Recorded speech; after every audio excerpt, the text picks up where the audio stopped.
House of Representatives is about now conducting a public hearing on bills on proposed tax reform submitted to it by President Bola Ahmed Tinubu. Let's cross live. Professor Julius, I'm trying to remember the Ihonvere.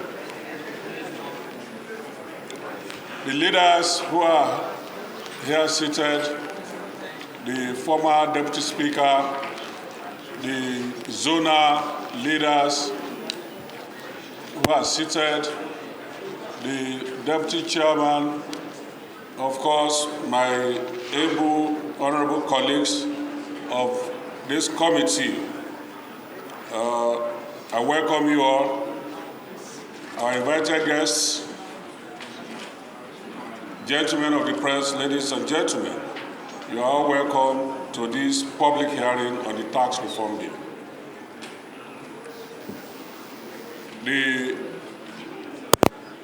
My speech goes as follows.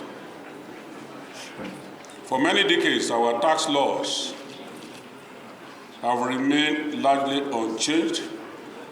While these laws served their purpose at the time they were enacted, the economic and business landscape has evolved significantly over time. Some provisions in our existing tax laws are now outdated and no longer in tune with current economic realities. The tax laws that will be repealed by the tax reform bills when enacted are as follows.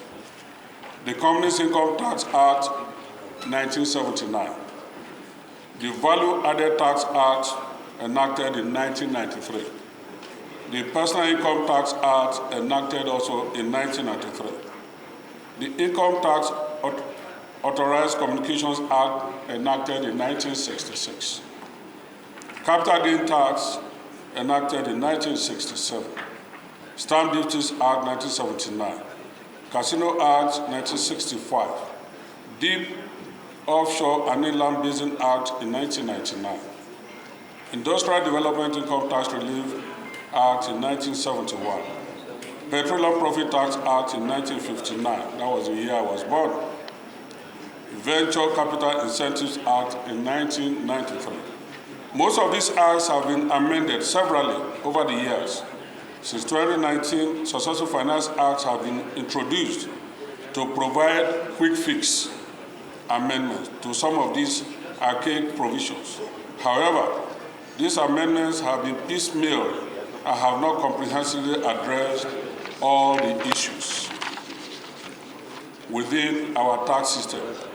Recognizing the urgency of a more holistic reform, the President inaugurated the Fiscal Policy and Tax Reform Committee with a clear mandate to overhaul and simplify the tax system.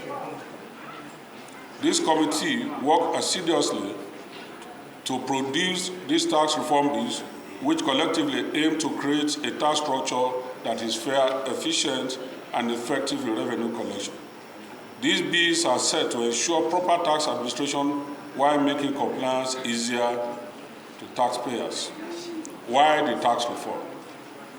Despite being the largest economy in Africa, Nigeria's tax to GDP ratio remains one of the lowest on the continent. In 2023, data from the International Monetary Fund showed that Nigeria's tax to GDP ratio was approximately 9.4%, compared to South Africa, which stood at 21.6%, Kenya at 14.1%, and Senegal at 19.1%. In 2023, the total tax or levies revenue collected by the federal, state, and local governments stood at 26.03 trillion. According to the Joint Tax Board, only about 35 million Nigerians pay tax, while only 9% of companies registered in Nigeria are captured in the tax net. This imbalance is unsustainable if we are to adequately fund critical infrastructure needed to build the Nigerian economy to a desirable level.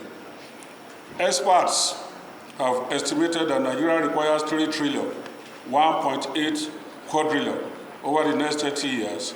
That is equivalent to about $100 billion annually to bridge its infrastructure deficits. However, our IGR falls significantly short of the amount, leading the government to borrow substantially in order to bridge the funding gap. This reality highlights the urgency of implementing a tax reform that will simplify and enhance revenue collection, reduce reliance on borrowing, and drive sustainable development. Today, we will deliberate on the following bills. The Nigerian Tax Bill. The Nigerian Tax Bill seeks to repeal the current tax laws and consolidate the legal framework relating to taxation and enact the Nigerian Tax Act to provide for taxation of income, transactions, and instruments, and for related matters. This bill harmonizes all existing tax laws into a single, comprehensive, and simplified piece of legislation. By doing so, it eliminates ambiguities, ensures consistency, and provides clarity for taxpayers and tax administration alike. 2. The Nigerian Tax Administration Bill. This bill seeks to establish a clear and structured process for tax administration, creating a more transparent and efficient tax system. It covers assessment, collection, and accounting for revenue accruing to Federation, federal, state, and local government. It also prescribes the powers and functions of revenue authorities. The third bill to be considered is the Nigerian Revenue Service Establishment Bill. This bill seeks to repeal the Federal Inland Revenue Service Establishment Act and establishes the Nigerian Revenue Service. The NRS will be responsible for collecting all federal taxes, ensuring better collaboration among revenue agencies across the 3 tiers of government and reducing inefficiencies in tax administration. The objective of this bill is to streamline tax processes, simplify tax administration, strengthen enforcement of tax laws, and progressively reduce the cost of revenue collection. And of course, finally, the Nigerian Joint Revenue Service Bill, Joint Board Service Bill. This bill seeks to establish the Joint Revenue Board, the Tax Appeal Tribunal, and the Office of Tax Ombud for the harmonization, coordination, promotion of the rights of taxpayers and tax dispute resolution and related matters. This board will be responsible for resolving disputes between various services, advising on tax policy matters, and proposing amendments to tax laws where necessary. Together, these 4 bills represent a transformative step for Nigerian tax system by streamlining tax laws, improving administration, and enhancing revenue collection. They will set the nation on a path of sustainable economic growth while ensuring that taxpayers contribute their fair share. The legislative journey of the tax reform bills. Since the tax reform bills were transmitted to the National Assembly by the President, it has generated a lot of interest from all Nigerians as expected of any reform which deals with taxation. However, after careful study of the bills, majority of Nigerians have come to terms with the contents of the bill. Extensive stakeholder engagements have been conducted to address concerns raised by various interest groups. Now, having passed the second reading, the bills are at a crucial stage where they are open for public scrutiny and input. This public hearing serves as an opportunity for all concerned stakeholders to deliberate and propose necessary amendments to the bills to ensure the reforms achieve the intended objectives. The tax laws that we seek to reform will affect all Nigerians, both individuals and businesses operating within our economy. It is therefore imperative that we gather input from a broad range of stakeholders to ensure that these laws serve the best interests of the people. We expect contributions from all invited stakeholders who will present their views on the provisions that may require further refinement. We urge industry players, tax professionals, accountants, lawyers, the organized private sector, and economic experts to provide constructive feedback on how these bills can be improved to better achieve their intended objectives. This hearing is not just a legislative formality, it is an opportunity for us to collectively shape Nigeria's tax system for the future. We must ensure that our tax laws are practical, fair, and capable of driving economic growth while maintaining equity, fairness for taxpayers. The tax reform bills could provide us with a one-in-a-lifetime opportunity to create a modern, efficient, and effective system for Nigeria. We must seize this moment to make the process as robust and credible as possible. As we commence the public hearing, I urge all stakeholders to actively participate and share their insights.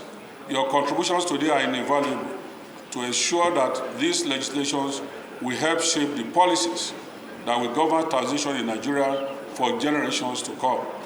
Let us work together to build a tax system that supports national development while ensuring fairness for all.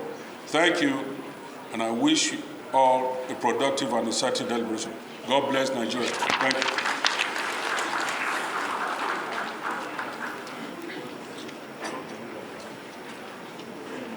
Your Excellencies, honorable members, our distinguished guests, that was the Chairman House Committee on Finance, Right Honorable James Abiodun Falike. In summary, he just mentioned that the objective of the bill is to provide a unified fiscal legislation governing taxation in Nigeria. Permit me, before we proceed, permit me kindly acknowledge the presence of the Comptroller General of Custom, Abiodun Adeni. You're welcome, sir. At this point, we move to the high points of today's event, while I humbly invite for a keynote address and declaration of public hearing open by the Honorable Speaker, Right Honorable Abbas Tajuddin, GCON, ably represented by the House Leader, Right Honorable Julius E. Homere. You're welcome, Your Excellency. Please, I crave your indulgence of Your Excellency to come over here because the public address systems are not really functioning on the table, please. No, come over here, sir.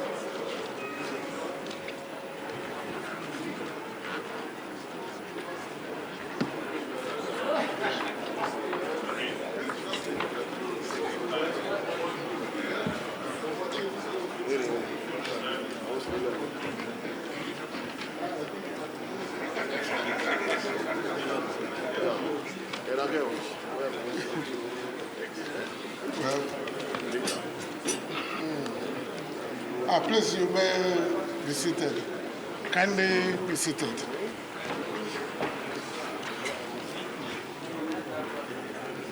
As the Master of Ceremony has said, my name is Julius Ihonvire, OON, and I represent Owa Federal Constituency, and I'm very happily from the new Edo State. And I'm here to read the address of Mr. Speaker. But let me begin by acknowledging the presence of the chairman of the Finance Committee that just addressed you, and my very dear colleagues, including our immediate past Deputy Speaker, and of course, my predecessor, in office as leader. Let me also acknowledge the stakeholders that are here. I see Mr. Oyedele there. Anytime I see him, I feel sorry for him because I don't know how he managed to still look this good.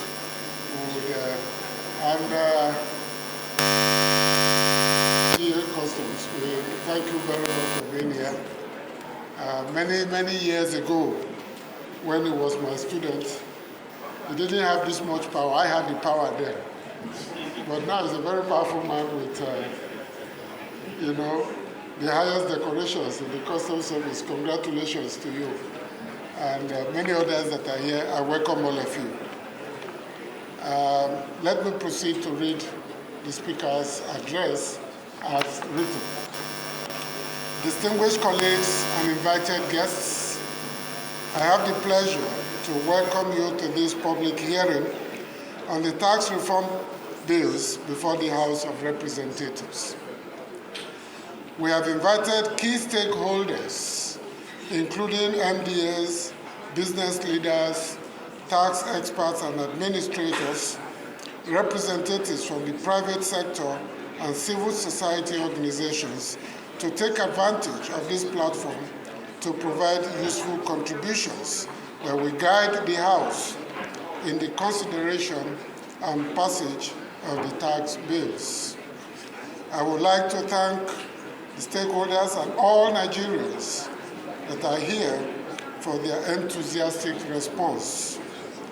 By being here, you have demonstrated unquenchable desire and patriotic commitment towards having a tax system that best serves the greater interests of Nigerians. Let me thank the Policy and Legal Advocacy Center, PLAC, for providing support for this program.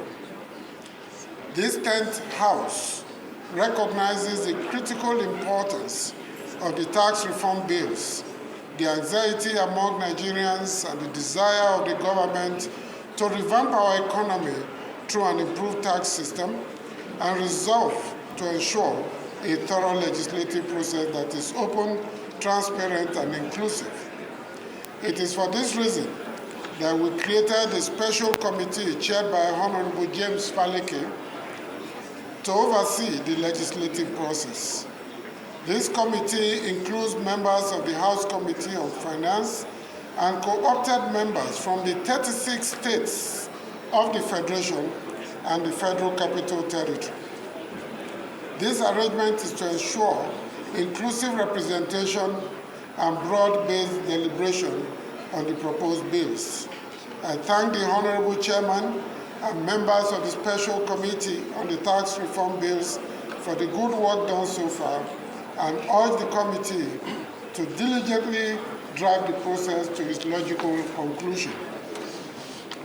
The tax reform bills under consideration include the Nigeria Tax Bill, the Nigeria Tax Administration Bill, the Nigeria Revenue Service Establishment Bill, and the Joint Revenue Board Establishment Bill. They represent critical proposals from the executive to expand Nigeria's tax base, improve compliance, and establish sustainable revenue streams for our nation's development. As you are all aware, the tax reform bills have generated widespread debate in the media, public domain, and even in private discussions, all reflecting their importance. It should be noted, however, that these debates are healthy and necessary for consolidating our democratic practice and culture. Therefore, the purpose of this public hearing is to foster robust discussions and harvest recommendations by providing stakeholders the opportunity to make their inputs.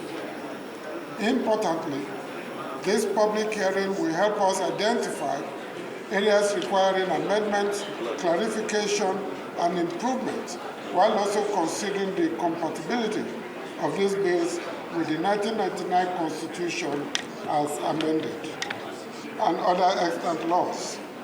We have therefore set aside 3 days for the public hearing to enable as many stakeholders as possible to air their views and make their recommendations.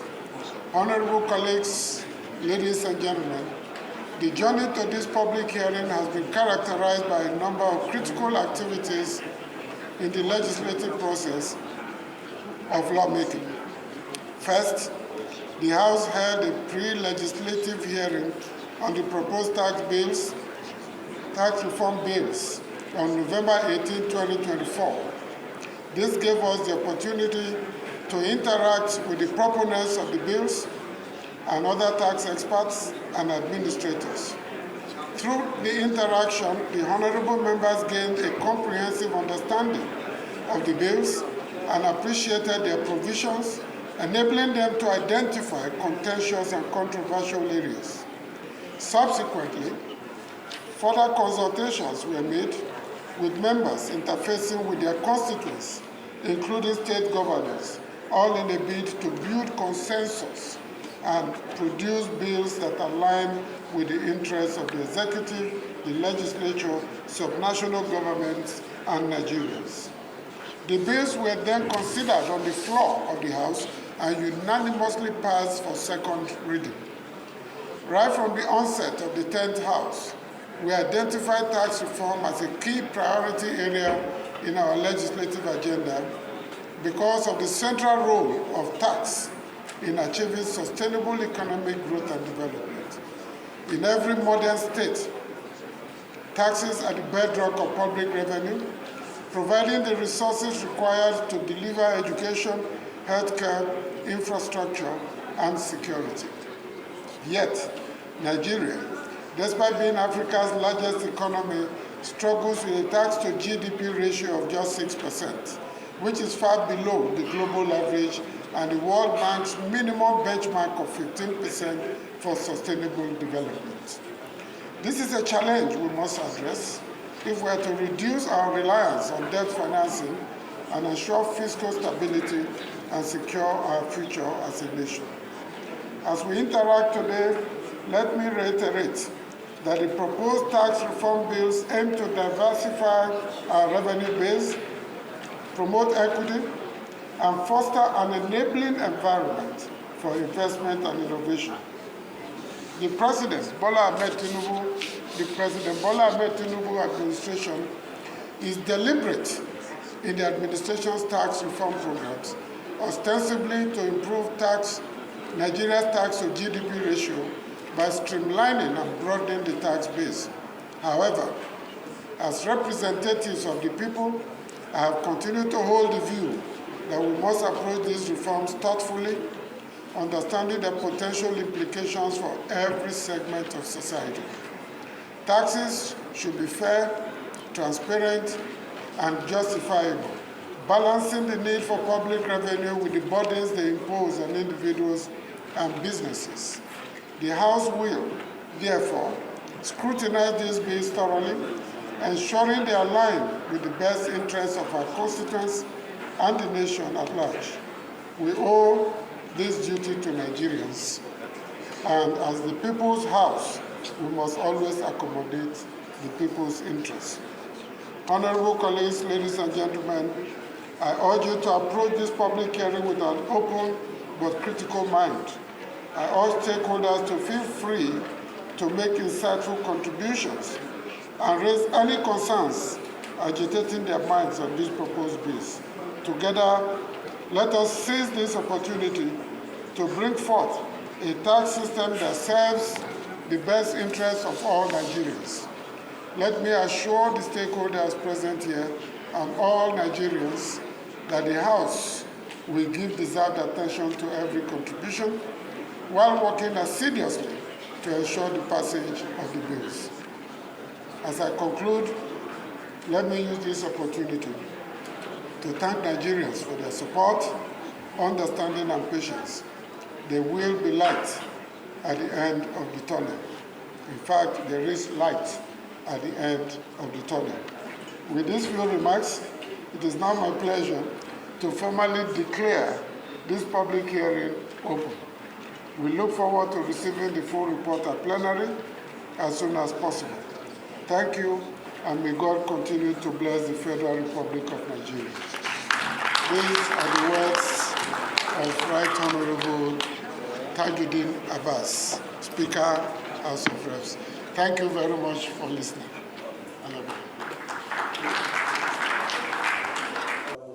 Very, very interactive session. A lot of submissions have been made. We hope to make this session very, very interactive. We assure the general public that the report that the committee will make and that will be considered in the House will reflect the opinions that will be shared by the general public. So, on behalf of the House and the leadership of this committee, we want to thank everybody that has taken the time to be a part of this epoch-making public hearing. Thank you so much and good afternoon. Your Excellencies, honorable members, present, our distinguished guests, may we please rise while the Speaker, House of Representatives, take his name. With this, we come to the closing ceremony of this public hearing. Thank you very much.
You are kindly advised to state the particular bill you are making presentation with in order to carry every member in this house along. State the particular bill you want to make contribution to so that you will clearly be on the same page.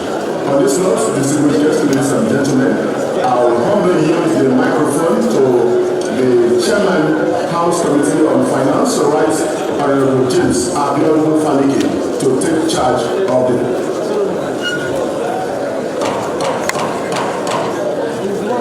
Thank you very much, distinguished leaders, Deputy Chair, my honorable colleagues, invited guests. Thank you. We are now into the technical session. Before we start, can the media people coordinate themselves? We want the aisle to be free. Please. Anybody who is standing to, we have enough seats upstairs. You can go upstairs if you have no seat here. Please, we want this place to be free. Please. Let's try and conduct ourselves. Okay, as mentioned by the FC, we have 4 bills which we are looking into. And because we don't want to ask some of us to come back today or tomorrow, we want to take any aspect of the 4 bills today. Okay, any aspect of the 4 bills. And the public hearing we have today, tomorrow, and Friday. So if we are able to take you today, we will take you tomorrow or early Friday before Jumat. Please, order, please. So, if you are called to present your papers, you will tell us the bill that you are referring to, the section, and maybe the subsection of the subsection of the bill, so that we can all be on the same page.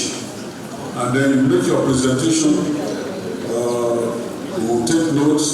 Our secretariats will take notes and will record it accordingly. Is it understood? So, from our list here, we have those who submitted memorandum directly to the office.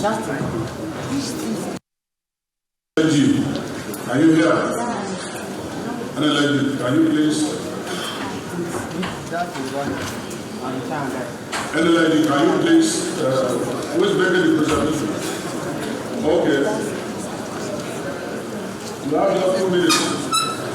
Go straight to the issue. Okay, we'll give you 5 minutes. 5 minutes.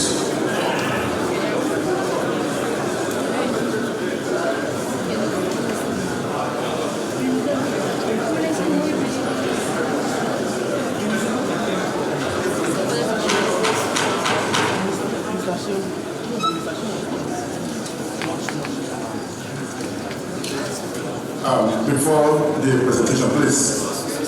There's a bag at the front here, please. Whoever owns that bag should take it or come. Who has the bag? Don't try that with us. We want to put more inside.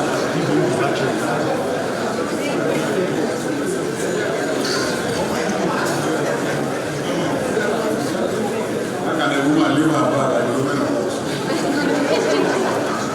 Okay, please. Your time starts now.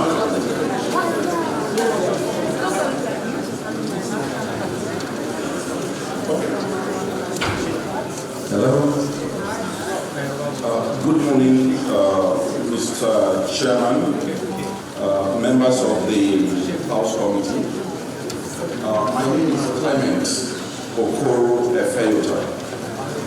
I'm the manager in charge of tax and finance systems for Nigeria LNG. I'm not sure what protocol has been previously linked, but yesterday at the Senate we were asking on the question. LNG, please, by your order, please, don't go 2 minutes. Clerk of the committee, where are the submissions, please? I've said it severally.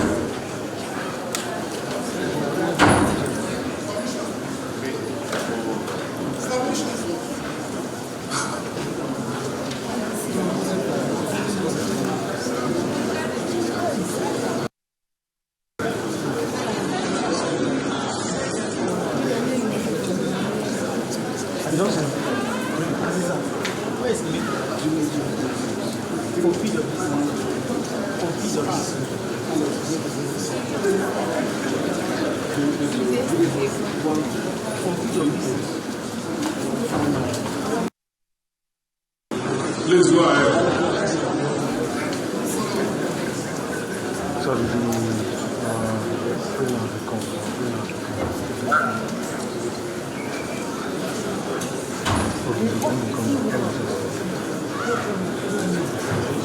Okay, standing on existing protocol, Mr. Chairman, we at Nigeria LNG, we are delighted to be part of today's public hearing for the purpose of discussing our views on this landmark legislation that seeks to reform tax administration in the country. In furtherance of that objective, Mr. Chairman, we've already made our submission. Please give us the bill. Don't leave the preambles. The bill and the issue and the sections that you are concerned about, please. The first issue I would like to raise is with regards to the Nigerian tax bill itself. Specifically, I want to talk about the section to do with value-added tax. We fully support a lot of the things that are contained in that bill, but specifically, we want to mention that it will be of great benefit for this committee to consider making exports from Nigeria to be zero-rated. That way, exporters from Nigeria will be competitive globally. An allied issue I would like to talk about is the fact that we will also like to mention that, and this is tied to the section to do with the Stamp Duty Act, we are of the view that agreements, contracts that are already subject to the value-added tax rules should not be subject to ad valorem value-added tax. Stamp duty, I mean. I think that is the other aspect I would like to talk about. In a way, it creates a form of double taxation if this area is not looked into. Mr. Chairman, we also would like to advocate with regards to the currently subsisting executive orders. And our view on it is simple. Most of the executive orders are tied to laws that will be repealed by the time the current bill is passed into law. Which we seek for this committee to take into account is to ensure that the provisions in those executive orders are fully reflected in the Nigerian tax bill. That way it will take away all forms of ambiguity, and it will also not create a situation where investors' confidence in the country is in any way dampened. Mr. Chairman, the next area we want to talk about is still on the Nigerian tax bill, is with regards to the deferral of claim of capital allowance. And our advocacy is very simple.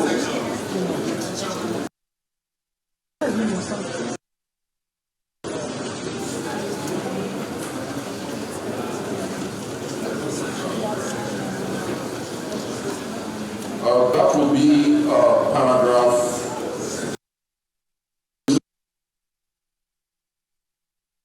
of the first schedule of the Nigerian tax bill. Our advocacy point is very simple and straightforward.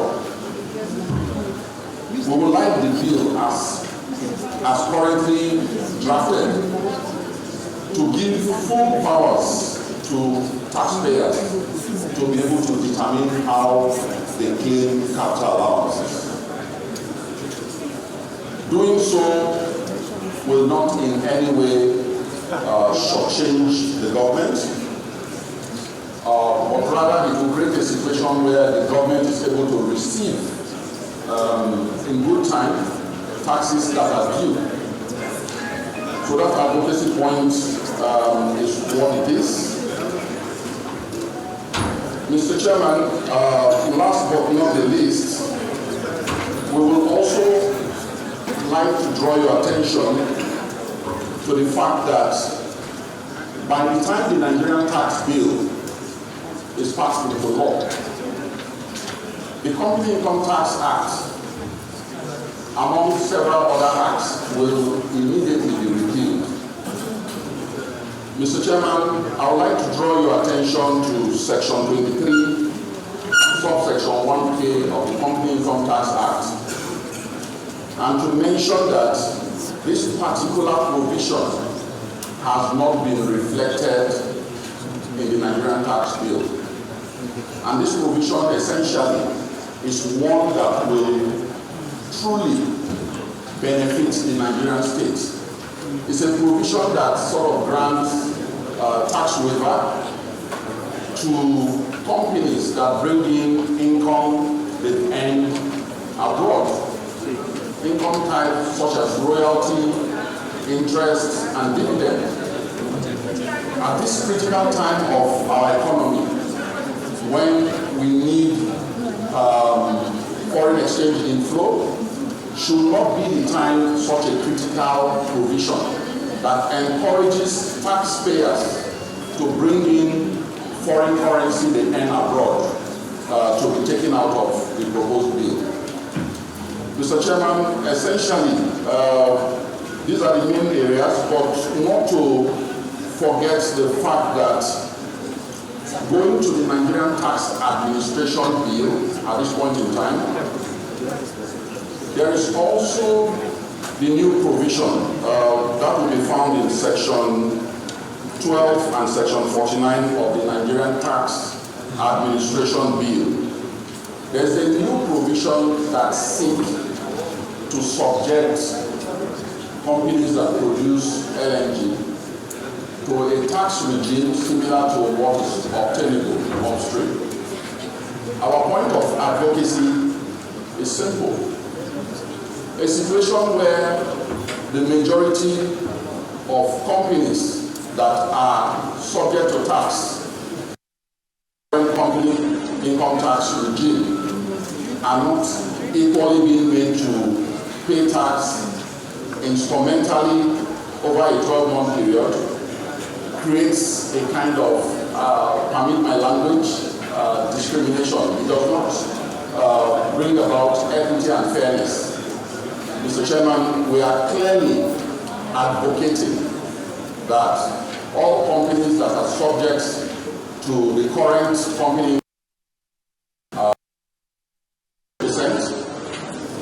as is being reflected in the Nigerian tax bill currently, should be made to pay taxes in similar manner. Mr. Chairman, committee members, these are the high points of our advocacy from Nigeria LNG as a company and a stakeholder in this economy. Thank you very much, and I'll bring my presentation to a close.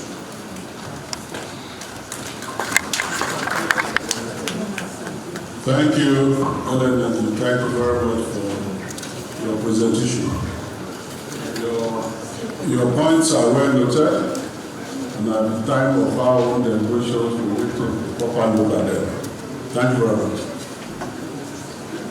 Prime Center for Citizens Empowerment and Development. Prime Center for Citizens Empowerment and Development. Are they here?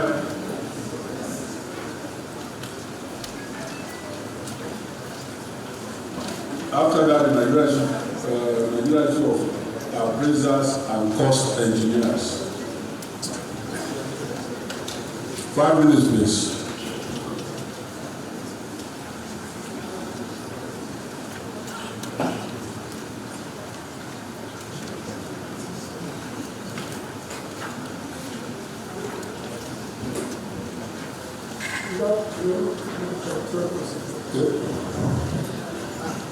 Good afternoon, sir, Mr. Chairman, members of the Finance Committee,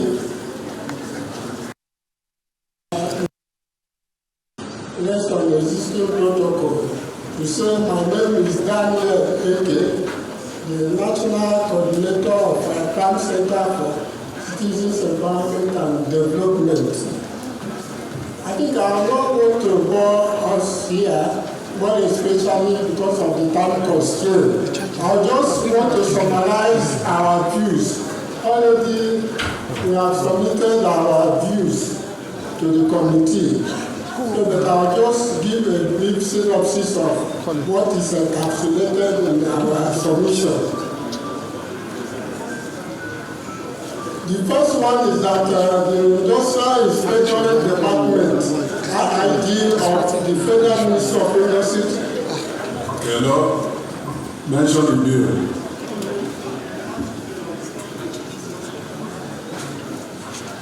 To talk that's maybe where our points are made. That the Industrial Inspectorate Department (RID) of the Federal Ministry of Industry, Trade and Investment (FMITI) should collaborate with the Federal Inland Revenue Service (FIRS) by including the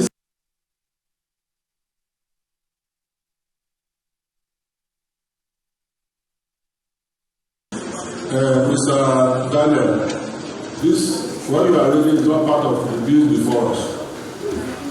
You are seeking for a new section, is that correct?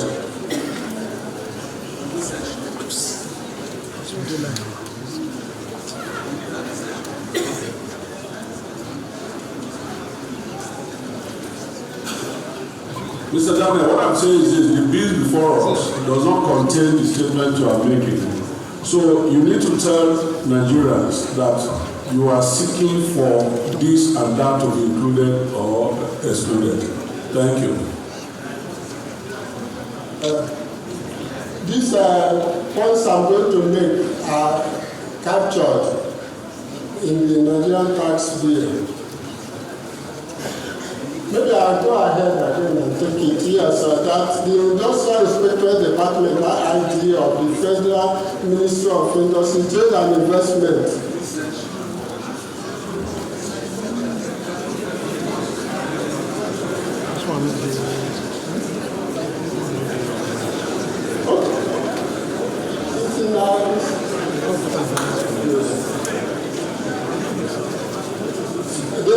the Federal Ministry of Industry, Trade and Investment should collaborate with the Federal Inland Revenue Service (FIRS) by including the Certificate of Acceptance in Fixed Assets (CAFA) issued by the Industrial Inspectorate Department of the Federal Ministry of Industry, Trade and Investment for granting capital allowance.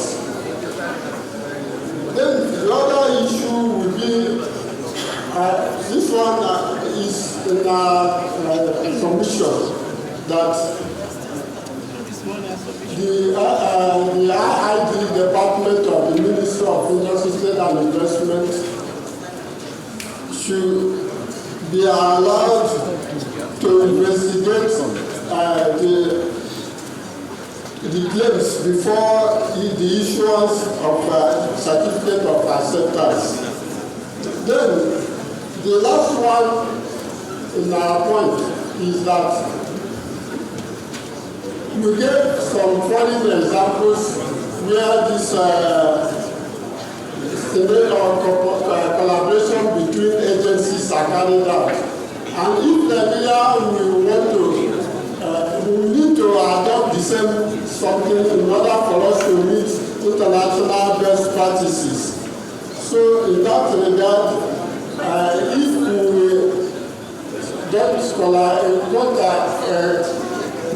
if there's no collaboration between the department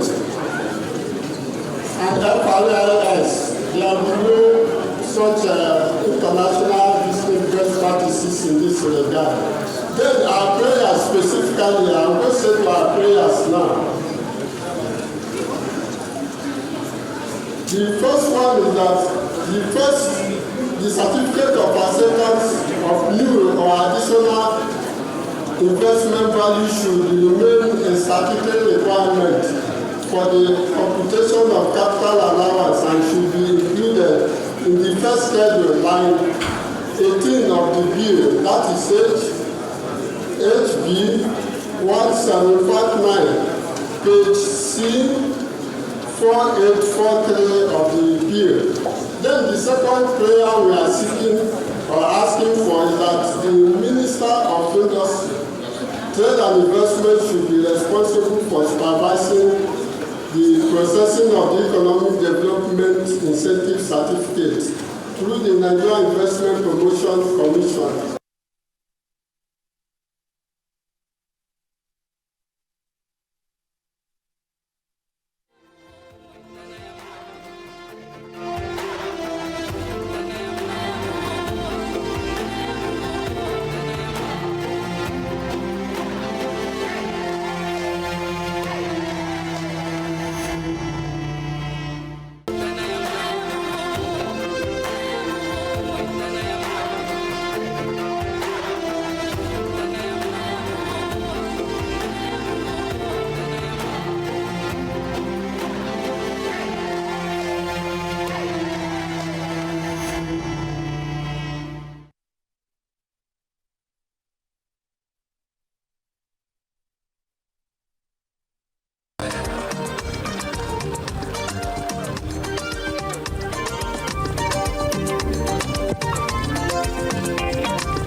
really a pleasure to be here, and I want to thank this day and the Duke of Nigeria for this award, which I humbly accept on behalf of the men and women that drive development financing in this great country, Nigeria.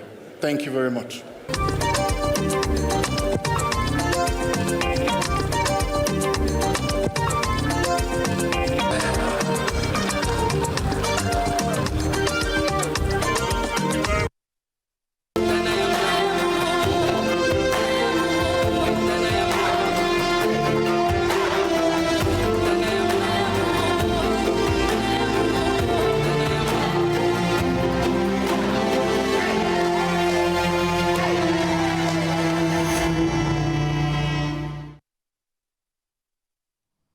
All right, we're still tuned into the House of Representatives, where they are currently conducting a public hearing on bills on proposed tax reform that have been submitted by President Bola Tinubu. We've heard a number of submissions from various contributors so far, and the hearing continues, so let's tune in.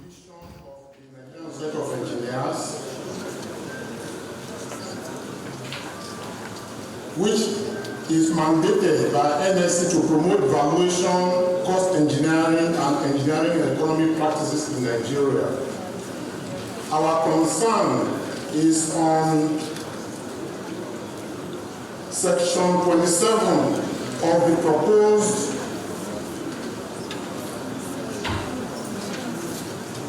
Nigeria Tax Administration Bill 2024 with respect to the use of Certificate of Acceptance for Fixed Assets, CAFA, in tax administration.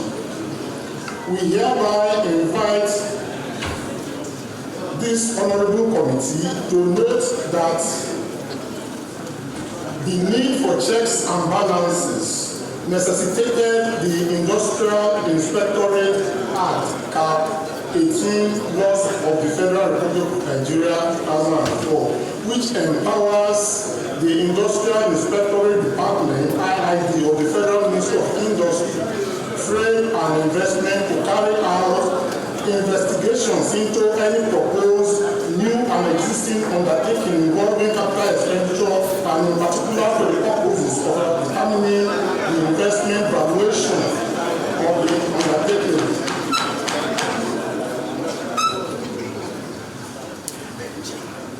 Companies proposing to start a new undertaking or incur additional capital expenditure in respect of an existing undertaking ought to notify the IID or their intention to incur capital expenditure. The IID is then expected to carry out valuation of the assets to satisfy the value of the assets of the capital expenditure by the issuance of Certificate of Acceptance for Fixed Assets, CAFA. Now, the bill, the section 27 of the proposed bill provides for the deduction of capital allowance of the total accessible profit to be taxed in an assessment year. This section does not specify the body responsible for verifying the qualifying capital expenditure. Now,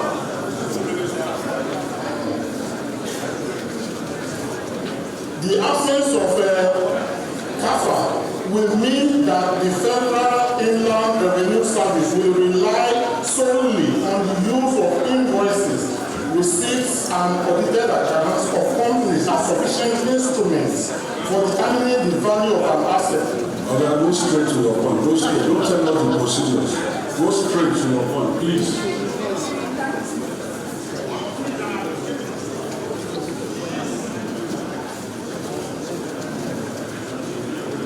What the Institute is advocating is that to promote robust industrialization and sustainable economic growth, the House Committee on Finance Assembly requested to reinstate the use of a Certificate of Acceptance for Fixed Assets in line with the Industrial Inspectorate Act, as the certificate authenticates the actual value of investment and provides verifiable information for granting capital allowance to the deserving companies. Thank you. Thank you.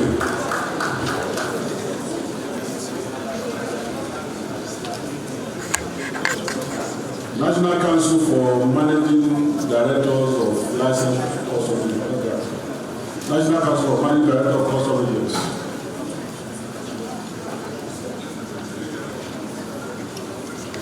Are they here?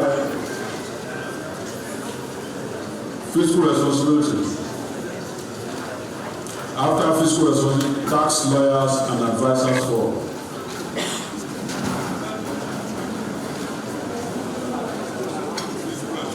We have 3 minutes now. We can't do 5 minutes, please. 3 minutes.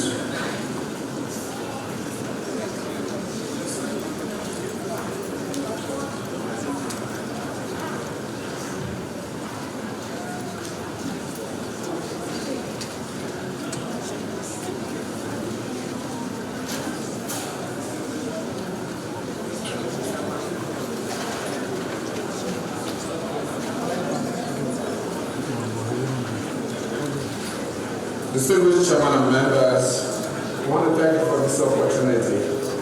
So for us, our Fiscal Responsibility Commission, we've gone through the 4 tax bills, and we are convinced that the bills, when passed and signed into law, will strengthen the macroeconomic stability of our nation. These laws will definitely improve on the objectives as set out in Section 16 of the 1999 Constitution as amended. Our Commission has found no objection whatsoever with the 4 bills because they are in tandem with the spirit and intent of Fiscal Responsibility Act 2007. We have found these bills that will strengthen modernization and harmonization of all the tax heads, which are well over 49 and being merged into about 10 laws if eventually passed.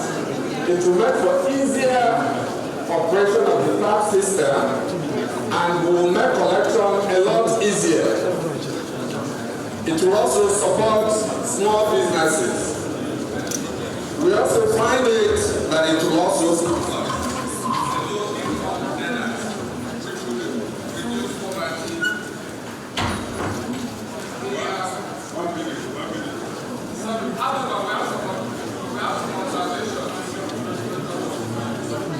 We have some observations in the area of conflict with Fiscal Responsibility Act number 31 of 2007. We refer particularly on the Joint Revenue Board Bill 583. Our observation, sir, is that it's in line with timeline. The timelines given in some of the provisions will contradict and will not help for easy management of the fiscal policies of the government. 1. Section 18.1 of the bill. The bill I refer here is the Joint Revenue Board Bill. The board shall not later than 30th September in each year submit to the minister a report of its activities during the preceding year, and shall include in such report the audited accounts of the board. This is underlined for emphasis. The Commission proposes an adjustment to the timeline contained in the said section to read not later than 30th April in each succeeding financial year. This amendment will make the report to be submitted in good time to enable the Honourable Minister to include same in the report required under Section 49(1) of FRA 2007, which provides that the federal government shall publish its audited financial statements not later than 6 months following the end of each fiscal year. The second observation is on the Revenue Service Establishment Bill.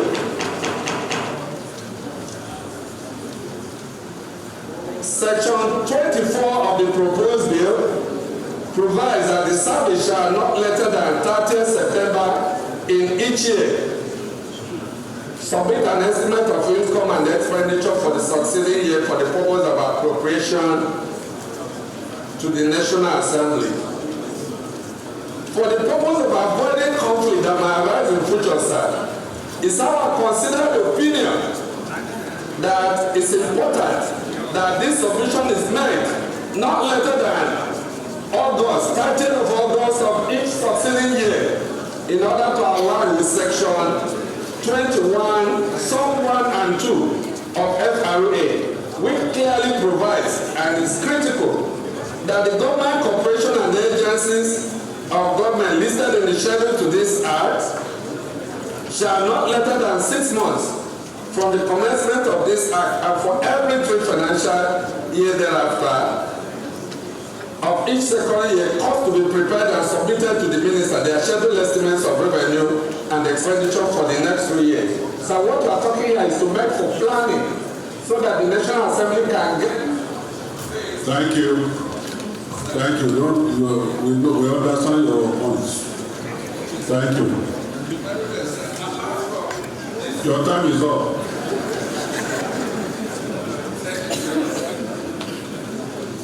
Tax lawyers and advisors forum. Please go straight to your point rather than explaining. Thank you.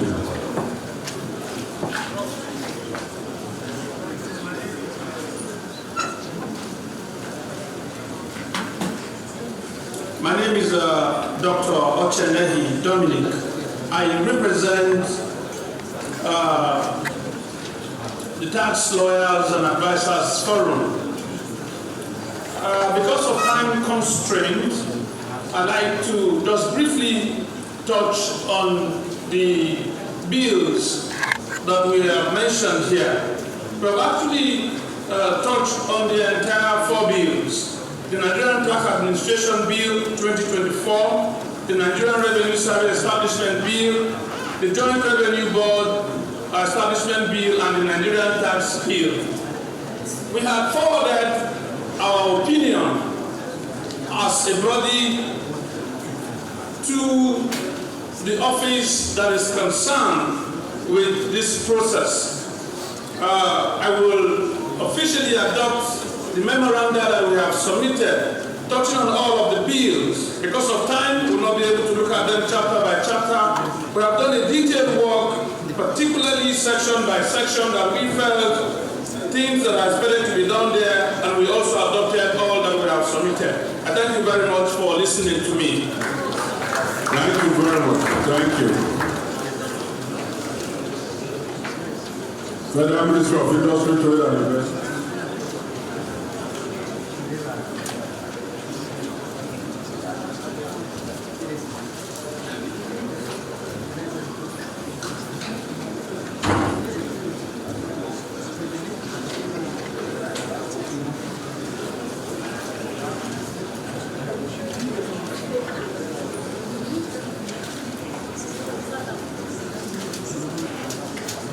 Mr. Chairman, and other members of the committee,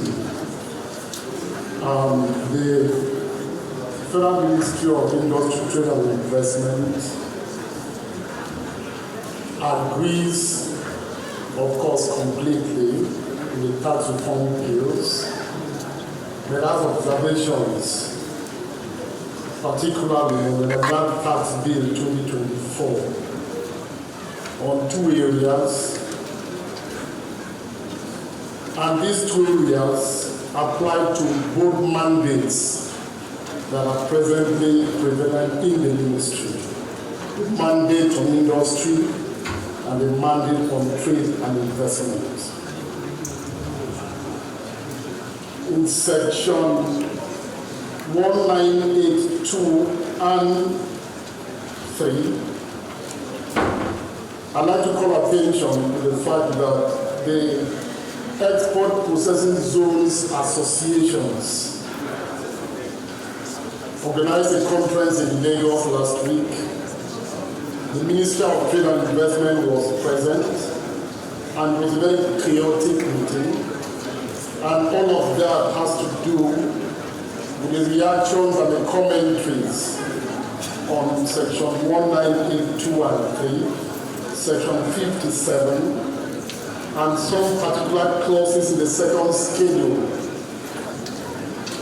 The hope of the ministry is that these associations working with the Federal Inland Revenue Service will be able to find a common ground, and the committee will assist in harmonizing this. Because there are issues of tax exemptions and tax incentives that are implicated in these sections.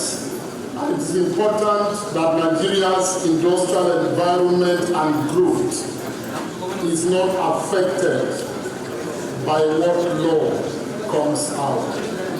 The second deals directly with industry. And I think that sitting here, I've listened to quite a number of interventions having to do with the first schedule, line 8 of the Nigerian tax bill. And all of that concerns CAFA, the certificate of acceptance of fixed assets.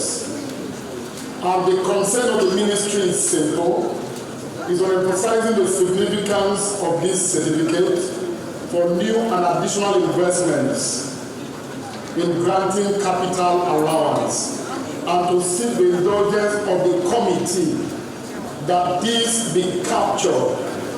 The Industrial Development Department has in it engineers and experts in physical sciences that are best positioned to do physical examination of these new investments in order that there's no reliance completely on received invoices and co. It is the hope of the Ministry of Industry, Trade and Investment that the committee will be able to respond to these two issues in order to allow the ministry to remain competitive both in supervising and monitoring industrial growth and development, and encouraging manufacturers, those who want to invest in our country, not to be adversely affected. I thank you, Mr. Chairman.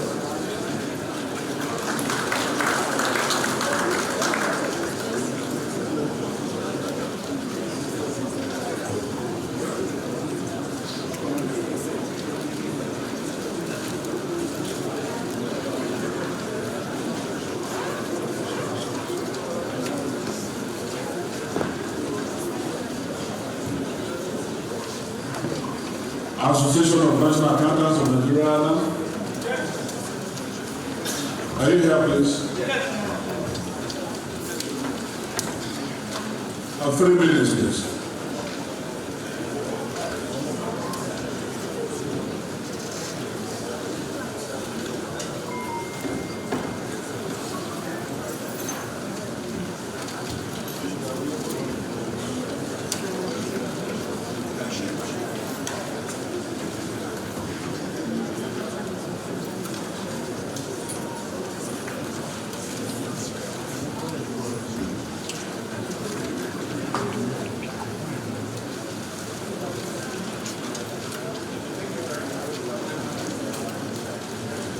Thank you very much, Mr. Chairman. Starting on the existing protocol, my name is Professor Abuchi. I am representing ANA. ANA might support this bill. However, there are some areas that needs to be looked into. The first area we mentioned is in section 143 of the Nigerian Tax Administration Bill, Bill 1756. There will be C47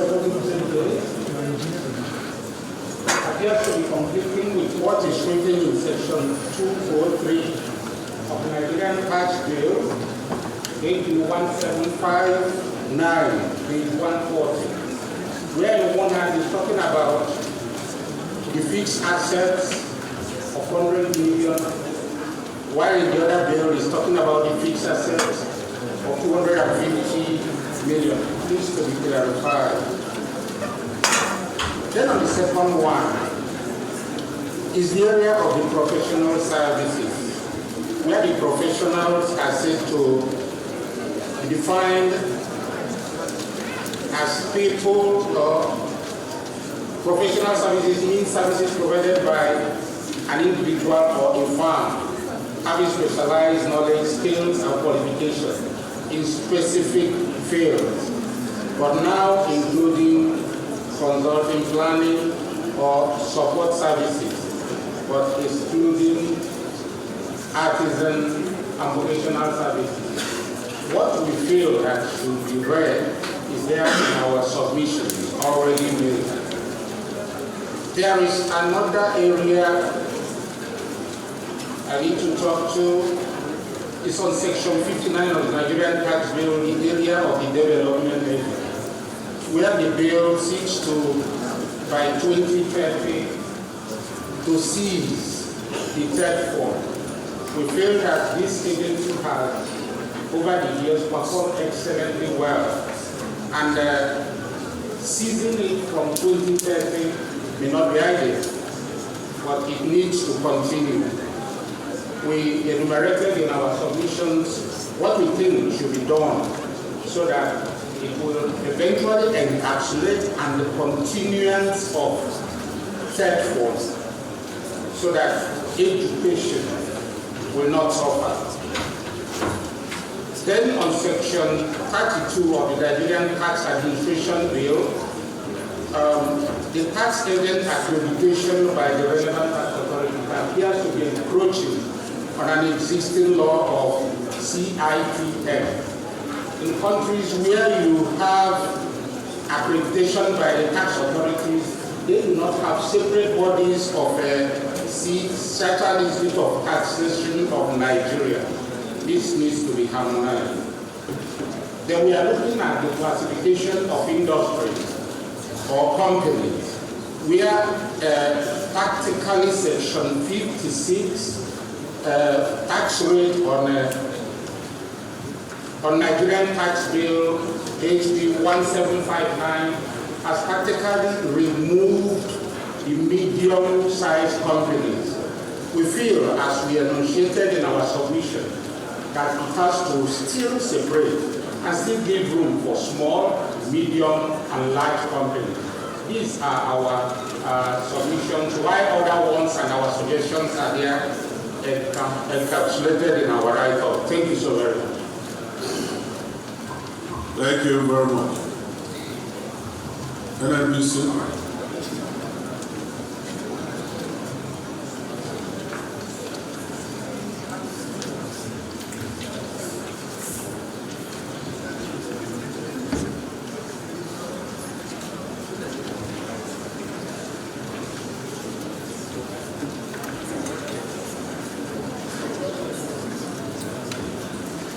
Mr. Chairman and honorable members, distinguished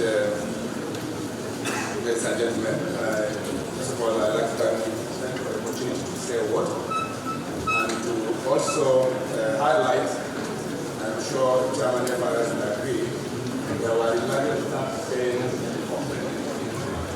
NNBC, did you submit any document this morning? Sorry? So I have an amendment to the submission, that is why you will allow me, I will be submitting tomorrow morning on telling you when I'm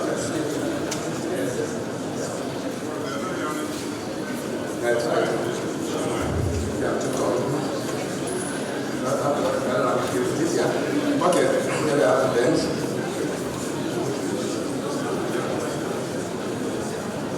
Okay, thank you, Chairman. Now what I'm saying is that I have some amendments to the submission, and I would like to hold it back and update it and return back to you tomorrow morning. But I will speak to the essence of the submission that I would have handed over to you now. NPC Group MD, please, you can submit your document and then we'll take you tomorrow.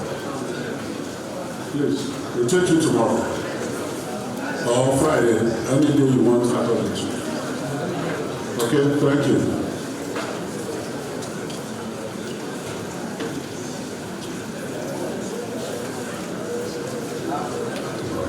Please, members of the public, we are here doing public hearing. Please, and we are live TV. All of you on this cameraman, can you please clear this part, clear the aisle, please? And we should stop moving about. Please.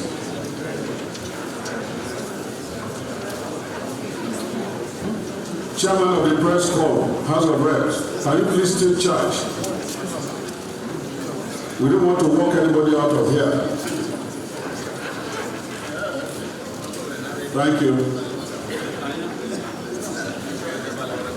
Civil Aviation Authority?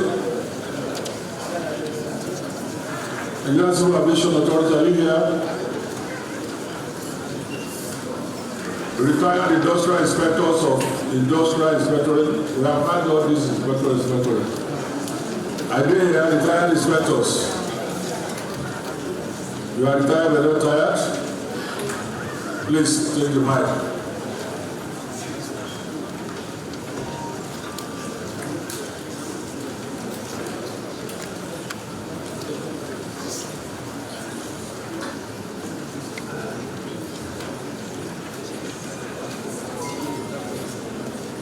Thank you, Mr. Chairman.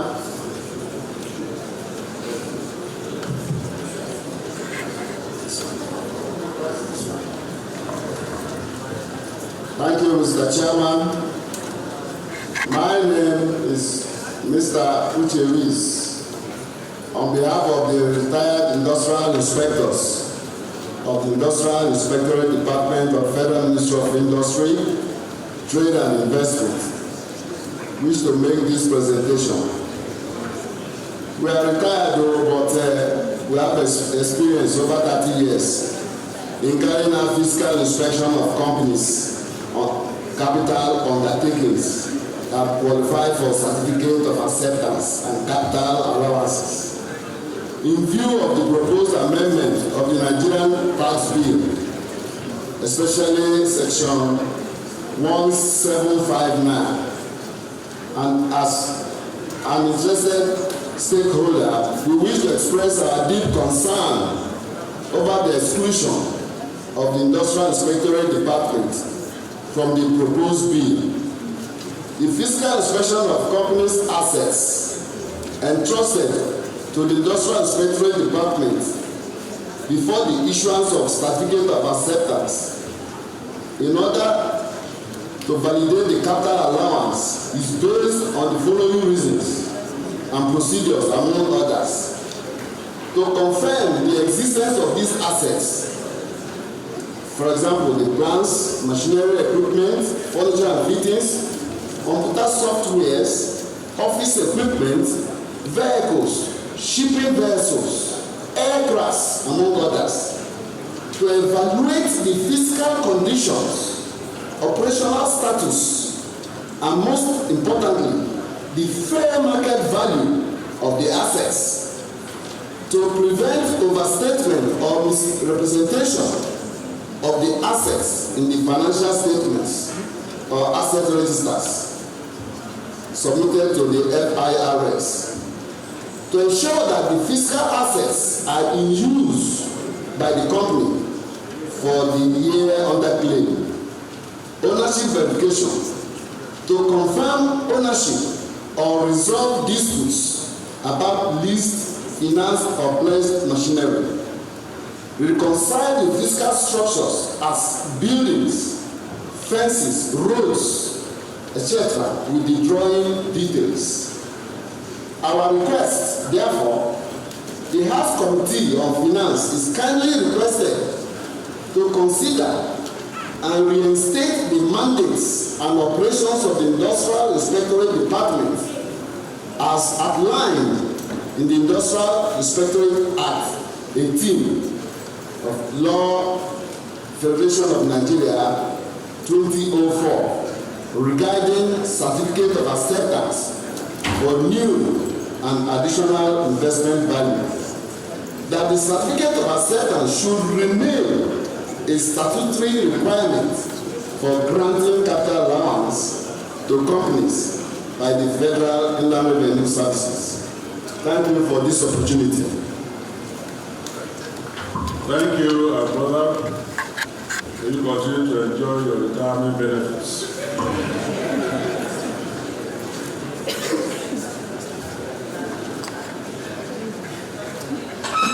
Lehman Professionals. Lehman Professional Services. Are you here? Lehman. Kano State Government. Kano State Government, are you here? Thank you.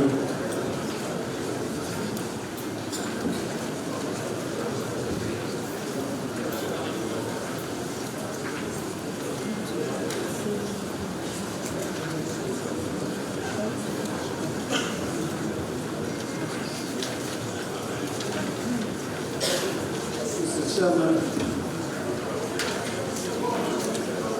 my name is Sagadi.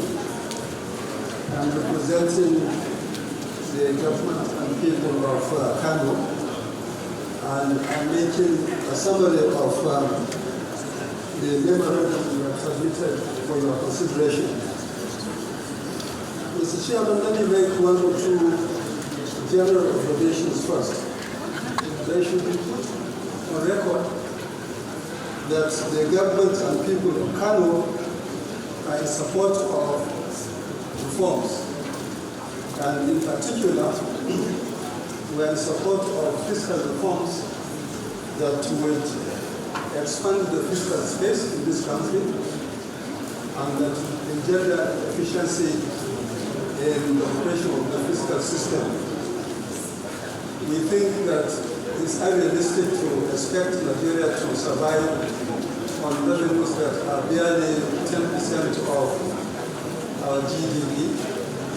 We know that we are doing much less than what other economies are doing in sub-Saharan Africa.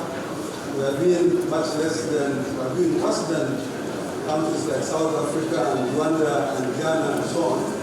And therefore it is important, it's imperative that we reform the fiscal system. We think that the tax system in this country is complex and cumbersome, that in spite of past reforms that we have had, that administration is still weak, it's riddled with inefficiency and corruption and poor governance and so on and so forth. So we are in support of the federal government for initiating the tax reforms. Having said that, Mr. Chairman, we are also saying that the House of Representatives and the Senate have the responsibility to ensure that this is handled judiciously and responsibly. That whatever tax system we propose, whatever fiscal system we propose, is based on three key principles of justice, of fairness, and equity. That it is the responsibility of the House to ensure that when you pass this bill, you do not put additional burden on the citizens of this country, that it is important that you do not exacerbate the uneven development of federating units. It is important to bear this in mind, and this comment applies to all the bills that they are likely to pass. Mr. Chairman, there are specific recommendations that we make. With regards to the Nigerian tax bill, we think that the review and harmonization of multiple taxes in this country is welcome and is overdue. We think that harmonization would enhance clarity, it would enhance compliance, and also engender efficiency and legislative coherence. So this is excellent. Number two, the review of incentives is also welcome to address issues of effectiveness. We think that a lot of issues of effectiveness and efficiency and governance in the administration of representatives in this country, so it's welcome. We welcome the provisions for progressive taxation. We think that this is also long overdue to do so. So then we go to other specific recommendations with regards to VAT. I'm sure lots of people will be interested in this one. We do not think that we should contemplate any increases in VAT rates at this time. We think that there is a need for the government to expand the fiscal space, but when inflation is at 34% and VAT is a consumption tax, we do not think that this is the right time for us to contemplate increasing the VAT rate. We think there is room for improvement in collection efficiency. We understand that collection efficiency is less than 40% as far as VAT is concerned. We think that there's a room for that, and we know that the tax system is responsive to such policy changes. So I think the initial focus should be on improving efficiency, coverage, and efficiency. With regards to the distribution formula, we think that these three principles are good. They are excellent. Population, equality, and revision. If you apply them judiciously and responsibly, I think they will address our concerns for efficiency, for justice and fairness and equity. Thank you. Just 1 more minute, please. However, we have to be also aware of the difficulties the committee has in defining and interpreting what revision is. So what are we recommending? We are saying that the current framework in the Act, not in the bills, the current framework in the Act, which provides for horizontal distribution of 15% to the federal government, 50% to the states, and 35% to the local government, should be retained for a transitional period of 2 years. A transitional period of 2 years within which we'll be able to get sufficient data that will justify the duration principle. For the vertical formula, we are saying that what contains in the Act, population 30%,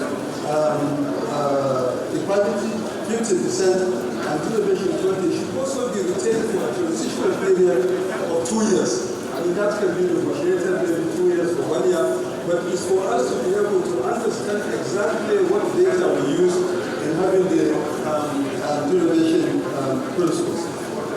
We are of the view that you have laws to strengthen institutions, not to destroy them. And therefore, the provision that these three institutions of government cease to access funds should be reconsidered. In other words, TED fund and data and the same to continue to access the development levy, and that their fund should be a beneficiary of the current 4% development levy. Finally, Mr. Chairman, in line with the section 162, subsection 2 of the Constitution, we think that Groundhog should be allowed to exercise its mandate in proposing what the formula should be. I know the controversy between the committee and Groundhog, whether they have the ability to do that. I think government should not attempt overtly or covertly to undermine its institutions. That this is something that we don't have to make that in public. I think the committee and the institution to be able to come to terms with those. So thank you very much for the opportunity again, and we hope that we are going to arrive at something that is good for the generality of Nigeria. Thank you very much.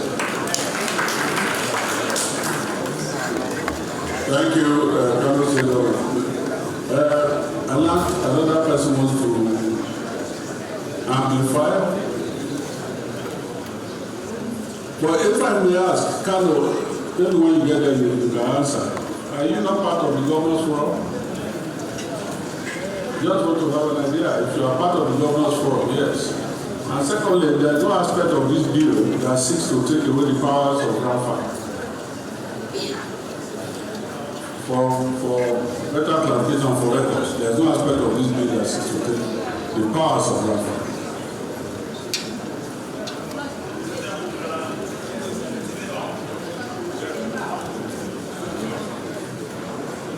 Okay, Mr. Chairman. Also, I stand on the existing protocol. Can I say that I stand here as a professor of law who has reviewed these 4 pieces of legislation and who is also part of the Kano delegation. If I may respond to the issue raised by the chair, it is our view, and the view of people of Kano, that the Nigerian Governors Forum cannot speak decisively and exclusively to preclude positions being taken different from what they have taken. So our memo has, in a way, modified that position, and we think we're entitled to do that. Now, I have reviewed these pieces of legislation, and I have serious concerns, Mr. Chairman, with the potential implication of these bills, which you in your statement read about 20 pieces of legislation that are liable of being amended or repealed. Now, I shudder to foresee what would happen if you overlook some existing legislation, and even in the language you have used in the legislation, that there may be a deluge of legal challenges to an act that seeks to do away with these legislation without being specific about particular sections. Let me refer to the 2 tax administration and the Nigerian Revenue Service.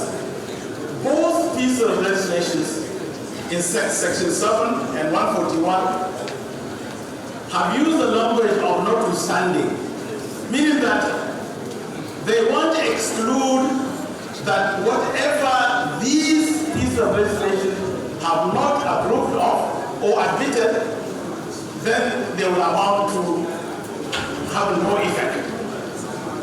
Yesterday when I was in the Senate, the position I took was that this looks like an ouster clause that the military are in the habit of putting, and therefore it will not withstand the constitutional litmus test to say that any other piece of legislation that provides something contrary to what is being proposed will have no effect.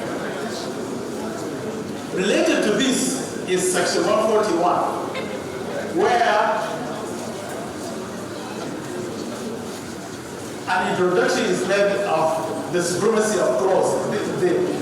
The act or the bill being proposed is given the supremacy status like the Constitution.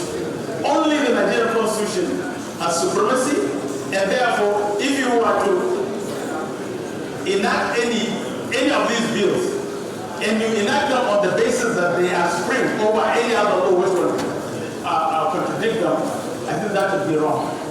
And that will be contrary to the constitutional provision. The third issue I would raise also from a legal point of view, Mr. Chairman, is in the board that you have established, I think it is the tax administration, you are establishing a board, management board, giving it the name National Revenue Service, but having members that are only ex officio mainly, with the chairman of the board, and 6 representatives of geopolitical zones.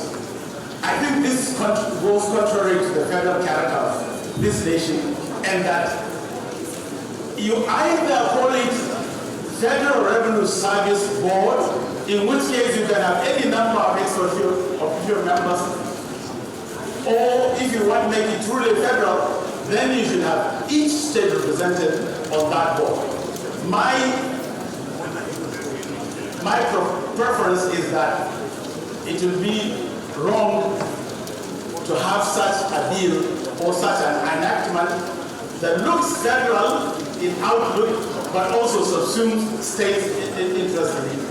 The fourth point, Mr. Chairman, is that again the Tax Administration Act, bills before it becomes act, has established there shall be established for state and local government certain boards. I think if you question the legal capacity and entitlement of the National Assembly to enact these laws, what right do they have to establish by fiat boards for states and boards for local governments? I think this is also a serious constitutional issue that I think is avoidable. On the final word, Mr. Chairman, there is the capital transfer issue that is being disputed, that it is not inheritance tax. I read the piece of legislation. I read the tenor. It is referring any law, including customary laws, and that if you are entitled to anything which is not divided, that it is chargeable by way of taxation. I think, as has been submitted, this is not acceptable for Muslims and Christians. There was a submission yesterday that you are imposing a tax on an entitlement of inheritance by members, and then you are calling it not inheritance tax.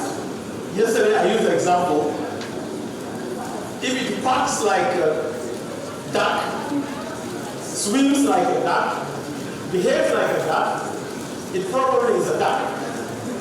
So what I'm saying here is, what you're proposing here, you say is not an inheritance tax. It looks like a duck to me. And therefore, if you want to have this piece of legislation, and luckily the provision you have made is that the entitlement, whatever is connected is entitled by the state where the person is resident. That is not the intention. On the one hand, I think it is wrong, absolutely unacceptable, but on the second leg, now making alternative options, meaning like, as I gave an example, if you look at section 275 of the Nigerian Constitution, it makes the establishment of Sharia board for any state which requires. Now, if you want also establish this inheritance tax, capital gains tax, whatever name you call it, but I call it a tax, you should give states the right, if they want, establish, and not establish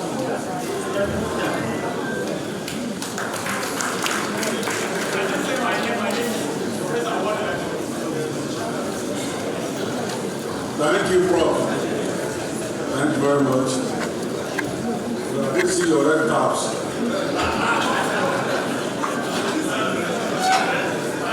The two of you know red cap.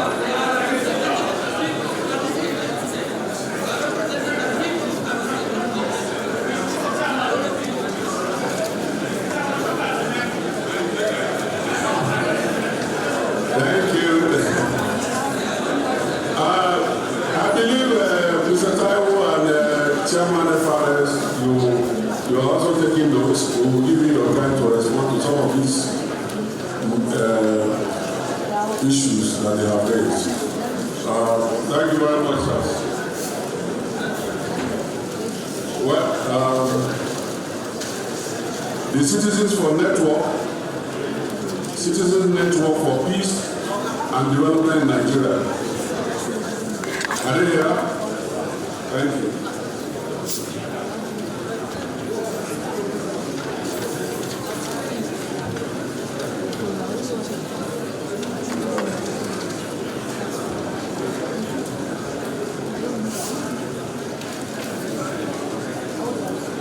I want to start on existing protocols here. Mr. Chairman, our interest in this public hearings on tax bill 2024, I will pay special attention to clause 58 and the fourth schedule of the bill, which we, as advocates of the poor masses, the tax bill, the Nigerian tax bill 2024. So we, as the advocates of the masses of Nigeria, and support of Mr. President, that Nigerians who earn less than 1 million naira or companies that earn less than 5 million naira annually should be exempted from taxation.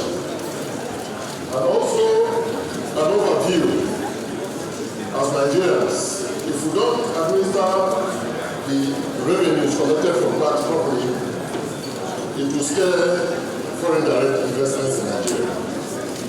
That's why we also in support of the management of taxes collected at all levels of government for health, education, and infrastructure. We also in support of the position of Mr. President on the distribution of VAT, which some people are scared of going necessarily to talk about it here. We are in support of 60% on derivation, 20% on equality, and 20% of population. Reason being that we want to encourage Nigerians to work hard to develop their states respectively, generate more revenue, and see that this country is developed across board, everywhere, north, south, east, and west. We don't want to encourage our children to be, lazy. We have to not develop the solid minerals and whatever they have in their states to see that more taxes are generated and the states are developed very fast. So this is our position with Mr. President, and therefore we are not in the government's forum, which wants to encourage money to be collected from certain sectors of the economy and then share the other parts of the country. We want to be very clear about this, that the more you generate revenue, the more you get from the back sharing formula, and the more you develop your place. And whatever you have that's lying on the ground, please start exploration, let contacts and begin to develop your states, generate more revenue, get more allocation, and then spend it. So we don't want to bore this committee too much, which a lot of us that have to make this statement, we want to be clear that we are in support of the position of the President of the Federal Republic of Nigeria on the tax reform bill that this bill should be implemented as proposed. Thank you very much, I progress. Thank you very much.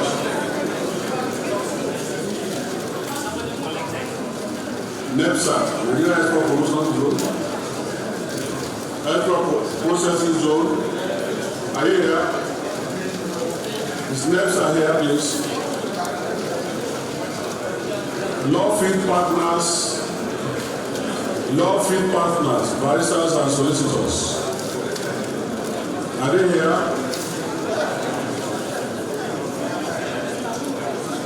Fairfield Solicitors. Fairfield Solicitors.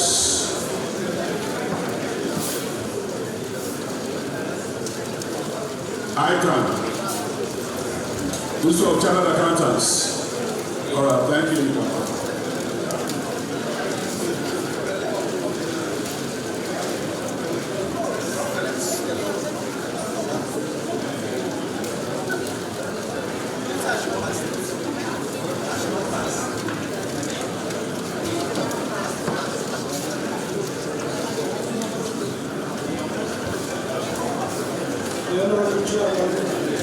My name is Aruna Yahya. I'm MNIFC.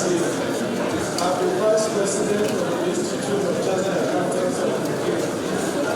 I stand to present the ICANN petition on the reform bill. We've made our submission, detailed submission on areas of improvements. But we want to be on record that ICANN is in full support with all the provisions in the tax reform bills. Specifically, we want to make evidence in Section 32 of the Nigerian Tax Administration Bill on accreditation of tax agents by relevant tax authorities.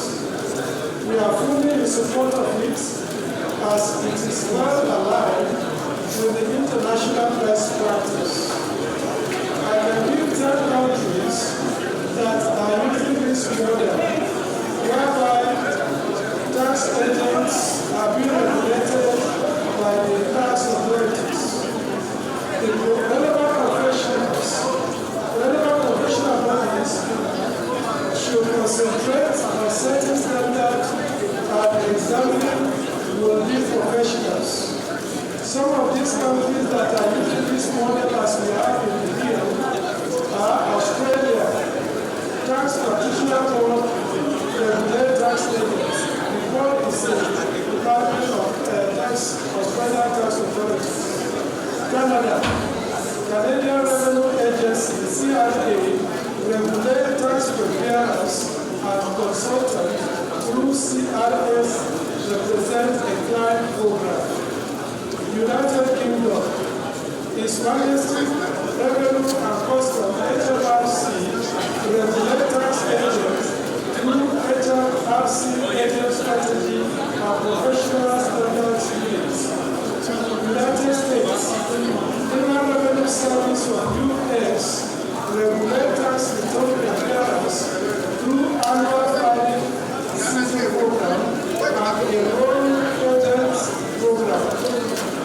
South Africa Revenue Service, SARS, regulate tax practitioner through SARS Registered Tax Practitioner Program. India Central Board of Directors regulate tax professionals. Singapore, Inland Revenue Authority of Singapore, IRLS, regulate tax agents through IRS Tax Agent Registration Program. New Zealand, Inland Revenue Service, Inland Revenue Department, IRD, regulate tax agents through IRD Tax Agent Program. Ireland, Revenue Commissioner regulate tax practitioner. Malaysia, Inland Revenue Board of Malaysia, IRDM regulate tax agent through IRD Tax Agent License Program. These revenue authorities regulate tax agents to ensure competency and qualification, compliance with tax laws and regulations, professional conduct and ethics, and protection of taxpayer confidentiality and data security. Other details and areas of improvement that is being suggested by ICANN is stipulated in our detailed report that we submitted to this gathering.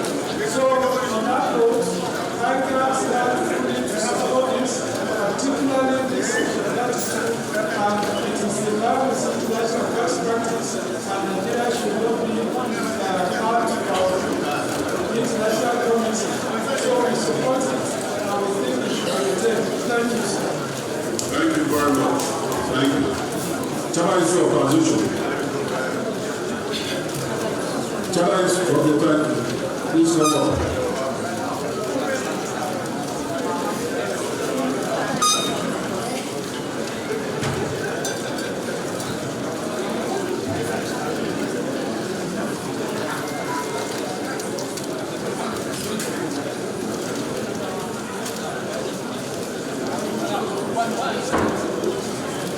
Chapter is your transition. Please, pave way, please.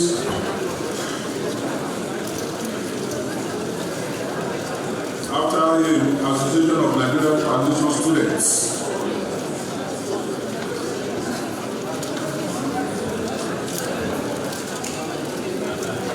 And after them, we go to customs.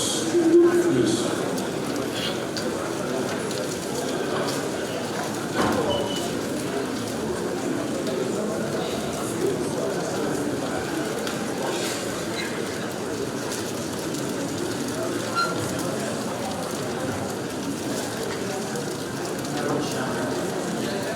House of Finance,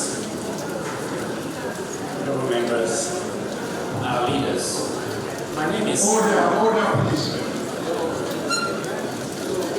Hello, please, order. There's a lot of interruptions in our proceedings. Please, order. We are not ready to keep quiet. Please, can you kindly go out of the place, please? We need to make this process orderly. Thank you. I am Simon Mamehi Kato, the Deputy Vice President of the Chartered Institute of Taxation of Nigeria. I stand in here on behalf of the President of the Institute, and all the over 30,000 members of the Institute. Because I have just 3 minutes, the document was submitted. There are about 8 different items listed. If you look at the document on page 12, which you want to look. Sorry, transition. We can give you 5 minutes. Basically to the aspect of the Nigerian Tax Administration Bill, which incidentally was discussed just here, section 32, and also the interpretation of the Joint Revenue Box Nigerian Establishment Bill, the interpretation of section 143. And the simple thing we are observing there by virtue of the definition of tax agents, is that it could actually lead to issues. We want a situation whereby,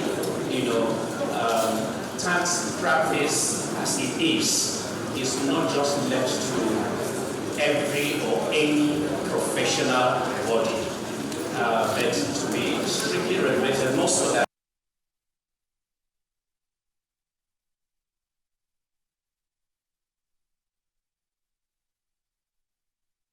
to professionalize in our various fields. It will be an added advantage to us rather than to allow a situation where the interpretation in section 143 suggests that any other professional body would actually come in and be approved as a tax agent. And we feel, so in that light, in our suggestion, there's a table, just 2 pages, in which we have highlighted the observation and also suggested how it should be interpreted. That it shouldn't just be any professional body, but the tax professional body relevant for that. I would just want to emphasize, yes, indeed, we are talking about global practices. And indeed, there are countries that are regulating taxation in other countries. But let's not forget that we equally have countries that are indeed having tax professional bodies, and they are doing very well. Even some of the countries cited here, not quite wrong. You will find out that the relevant tax authorities that are actually bringing in or accrediting these agents in those relevant tax authorities, they still insist that as an accountant, for instance, in the United States, you still need to pass through some training, specifically on taxation because of how sensitive it is before you can become an agent in such a place. And I think we have specifically, even from the ones listed, some of the companies like, CEOT in the UK, there is a professional body, the Chartered Institute of Taxation UK. We also have the Institute of Taxation Ireland. The Canada Institute of Taxation still exists. And of course, the Institute of Certified Tax Professionals in South Africa.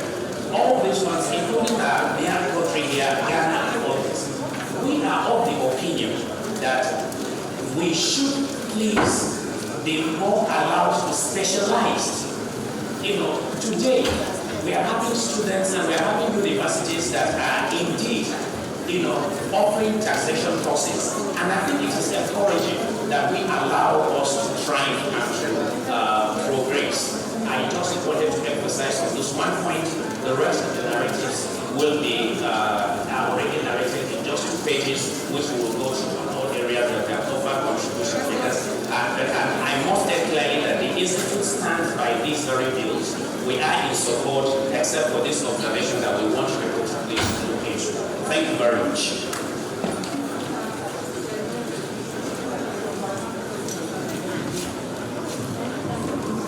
Thank you very much. That was shorter than I expected. The students? Are they here?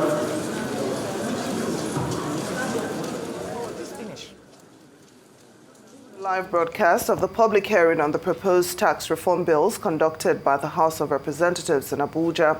The event brings together key stakeholders, including government agencies, business leaders, tax experts, representatives from the private sector, and civil society organizations. The goal is to foster robust discussions and gather recommendations to ensure a fair and efficient tax regime in the country.